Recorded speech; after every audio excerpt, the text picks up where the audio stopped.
मित्रों, आज मैं जीवन में लक्ष्य से भटकाव कैसे होता है इस प्रश्न पे चर्चा करना चाहूँगा। एक बार एक राजा हुआ करते थे जो जंगल में गए शिकार करने के लिए। और शिकार करने के पश्चात जब लौटे तो रास्ते में उन्होंने देखा बहुत ही सुंदर कुटिया है। वहाँ एक महात्मा जी हैं जो अपना ध्यान किए हुए हैं। तो उनके दिमाग में आया क्यों नहीं हम अपने तीर धनुष इनकी कुटिया में हम रख दें और जब भी हम आवें तो यहीं से उठावें और शिकार करें।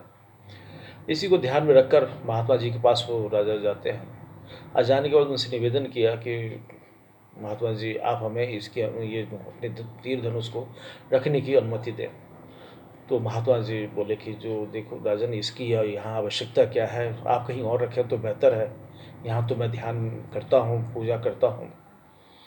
तो जब बहुत विनती राजा ने किया तो महात्मा जी ने स्वीकार कर लिया और कहा ठीक है, आप इस कुटिया के एक कोने में अपना तीर धनुष रख दें।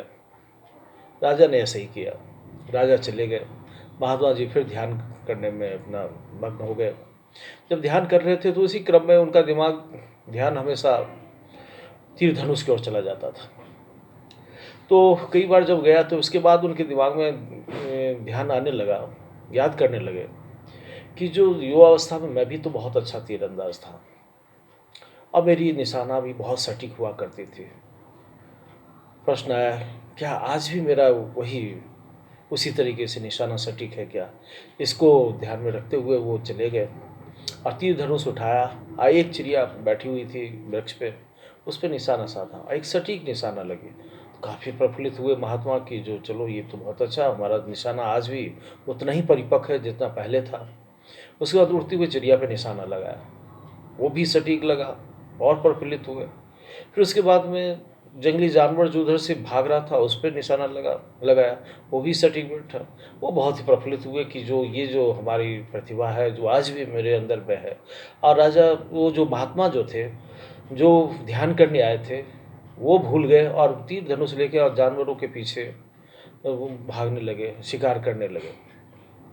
वस्तुतः जीवन में भी इसी तरीके से होता है। एक भटकाव जैसे महात्मा के अंदर आया, जो सत्य की प्राप्ति के लिए वो पूजा कर रहे थे, ध्यान कर रहे थे। वहाँ से वो भटकाव आया और वो जानवरों के शिकार करने के लिए चल दिए।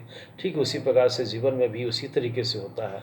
हम लोग एक लक्ष्य बना के जाते हैं और अच्छी चीज़ हासिल करना चाहते हैं, लेकिन उस लक्ष्य तक प्राप्ति नहीं करके कहीं और भटकाव हो जाता है। इस परिप्रेक्ष्य में हम नवोदय विद्यालय में भी जब हम बच्चों के साथ बात किया करते थे, जब बच्चा 6 क्लास में आता था, तो हर एक बच्चे की अभिलाषा और इच्छा है जो क्या बनने की, जब हम पूछा करते थे तो यही बताता था, हम आईएएस बनना चाहते हैं, आईपीएस बनना चाहते हैं, डॉक्टर बनना चाहते हैं, इंजीनियर बनना चाहते थे।